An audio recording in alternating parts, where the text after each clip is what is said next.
Hi, my name is Jamie Heil and I'm an independent Heritage Makers consultant. In this tutorial, I will be showing you how to make your own Family Land board game just like the one that you see here. There are two simple steps that you will need to do in order to be able to start making your game. The first step, if you have not done so already, is to go to FromMemoriesToBooks.com and sign up for a free Heritage Makers account. If you have been in contact with another consultant, please use their website.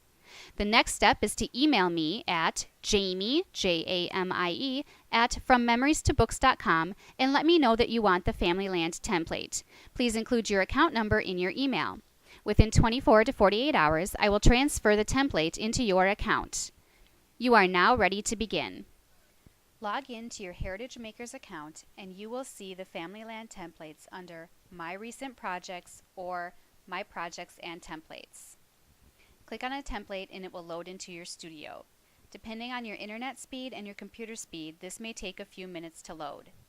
In the interest of saving time for this tutorial, I have uploaded my pictures into my account already. If you have not done so, go to My Heritage Studio and click on Add Photos at the top and upload your photos that you would like to use for this game. You are now ready to drag and drop and swap out your photos. Go down to My Photos and look for the photo album that you would like to use. I'm just using a fun sample album for this one. Click on these three bars to lower your photo album a little bit, and then click on this up here, which makes your board game a little bit smaller.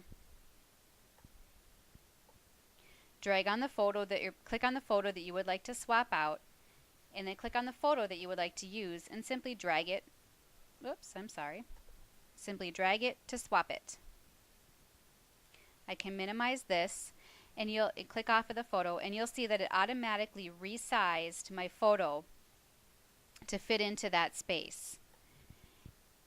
If you don't like the way that it fit into that space, you can adjust it. Simply click on it again, go to your toolbox and hit adjust. You can go up, down, sideways, or move this photo anywhere that you want to. And you can also scale it and rotate it. I'm going to zoom in just a little bit so we get his face and move it down. But be careful how many adjustments that you do because you will have to do it to each individual picture. Then hit done. That goes for all of them. I'm going to change out this one then again. I'm going to click on here. Oops, drag this down a little bit to minimize it, or I can go up to this button to minimize it. Drag and drop it into place. Then again, I will also have to adjust this one. Zoom in up here so I can see a little bit better. Scale it up to whatever size the other one was, which I don't remember offhand. Then hit done. You'll do that for each of the photos that you want to swap out. If you want to change the borders, I'm going to move my toolbox over. Simply go into Effects and change the border to whatever color that you want to. That one made it black. You can adjust the thickness of your borders. You can also turn it into a full circle or turn it back into a complete square. Square. Whoops, I'm sorry. Just made my background round. Click on it. Circle or somewhere in between. If I want to do that to my same ones again, this is a little bit easier. I simply click on it. I go up here to copy. I click on this one. I go up here to edit, paste, paste format, and then it'll automatically do my borders for me. So I don't have to individually adjust the borders, but I do have to individually adjust each picture. You can change the color of any of the embellishments on this page by simply clicking on them and changing the fill color.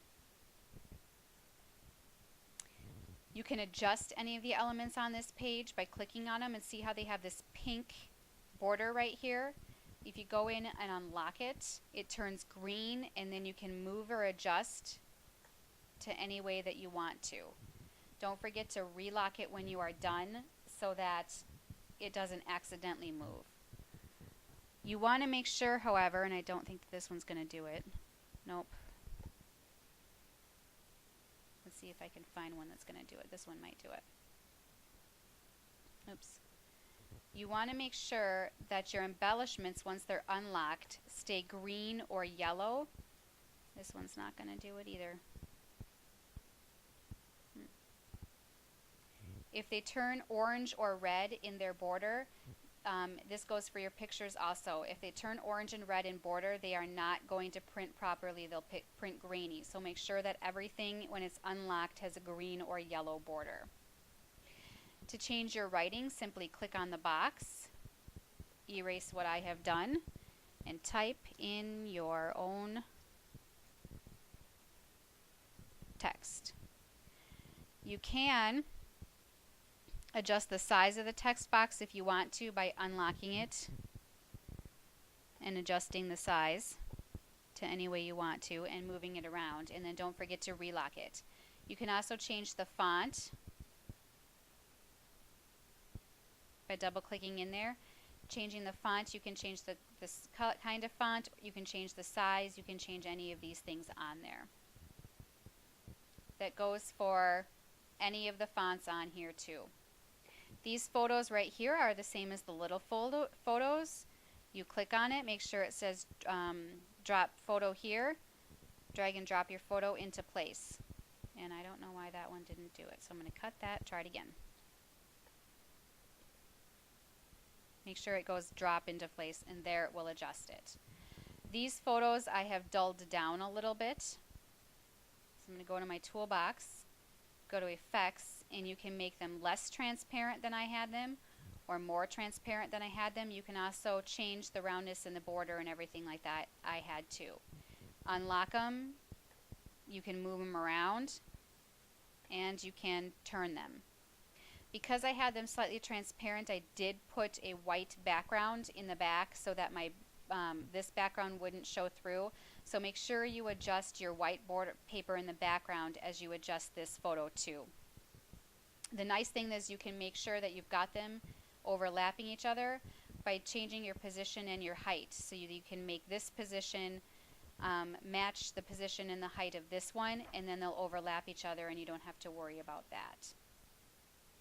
If I want to change my background, I simply unlock that, go down to, leave it locked, go down to Art Collection, and if you're a basic member, you'll have to scroll all the way down to the bottom,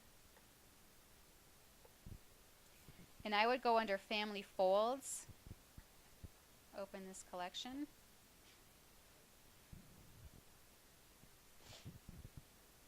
pick any of the solid colors. If you pick a non-solid color, it will get grainy. So pick a solid color. We'll say this white one back here. Hold down the Control key, drag and drop it into place, and it will swap out that background for you. Make sure you hold the Control key when you're swapping out backgrounds and things like that. This concludes the tutorial on how to make your own Familyland board game. If you are a Premier member, you can have a little bit more fun with embellishments on your games and backgrounds, like the game that you see here. If you have any questions, feel free to contact me or your personal independent Heritage Makers consultant.